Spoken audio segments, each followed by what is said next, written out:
जो इतलात मिली है उसमें तकरीबन अभी भी यही बताया जा रहा है कि 50 से ज़ायद लोगों के अंदर मौजूद होने का अभी भी इंकिशाफ है। अभी थोड़ी देर पहले एक हमें खातून मिली थी, उन्होंने बताया कि उनके बच्चे का अभी भी उनसे थोड़ी देर आधे घंटे पहले राब्ता हुआ है और वो अंदर ही मौजूद है। लगभग 1:30 बजे के टाइम उस बच्चे से उनका राब्ता हुआ है। उन्होंने बताया कि उसने मस्जिद जो गुल प्लाजा की मेन इमारत है उसके अंदर मौजूद जो मस्जिद है जहाँ पर नमाज वगैरह अदा की जाती थी वहाँ पर वो बच्चा मौजूद है। 20 से 22 साल उसकी उम्र बताई जा रही है। बता रहे हैं कि उससे अभी थोड़ी देर पहले कॉल कनेक्ट हुई तो उससे राब्ता हुआ। उसने बताया कि वो बिल्कुल बाहिफाजत अंदर मौजूद है, मस्जिद के अंदर उसने अपने आप को पनाह ली हुई है। इस बात की एक पक्का सबूत है कि अंदर लोग मौजूद हैं। वो अभी भी जिस तरह से आपने बताया कि 1:30 बजे बच्चे का राब्ता हुआ है वालिदा से, तो मस्जिद के अहाते में वो बच्चा मौजूद है। उसने अपनी वालिदा को बताया कि एग्जैक्ट वो किस जगह पर मौजूद है और क्या उस जगह पर आग की शिद्दत कितनी ज्यादा है, ये बता सकेंगे आप?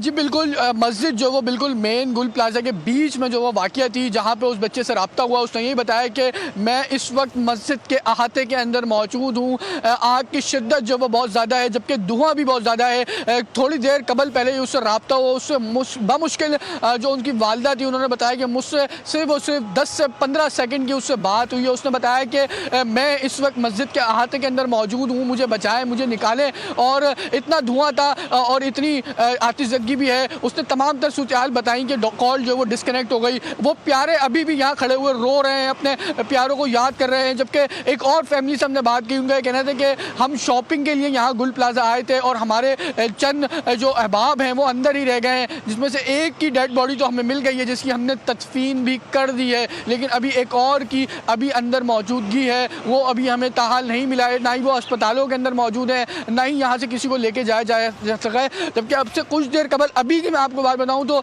ये भी इतलात आई है कि एक और रेस्क्यू एहलकार इस फरीज़े के अंदर अपनी जान गंवा बैठा है। मालूमात में तस्दीक कितनी है कितनी नहीं, जो रेस्क्यू एहलकार जो अभी मैं यहाँ ऊपर आपको टैंक से ऊपर खड़े होकर रिपोर्ट कर रहा हूँ, नीचे से एक रेस्क्यू एहलकार भागता हुआ जा रहा था। उसने बताया कि हमारा एक और एहलकार शहीद हो चुका है। इसका मतलब यह है कि तकरीबन अमवात की तादाद जो तस्दीक शुदा है वो 7 अमवात हो चुकी है। लेकिन अभी जो है वो रेस्क्यू की जानिब से ना ही दीगर इदारों की जानिब से कंफर्म किया गया है कि आया वो उनका एहलकार शहीद हुआ भी है नहीं। लेकिन एक रेस्क्यू एहलकार ने अभी बताया कि एक और जो एहलकार है वो जो इमारत मुनज़्ज़म हुई है उसी की तरफ जो वो अपने फ़राइज़ अंजाम दे रहा था और वो उसके अंदर दब चुका है।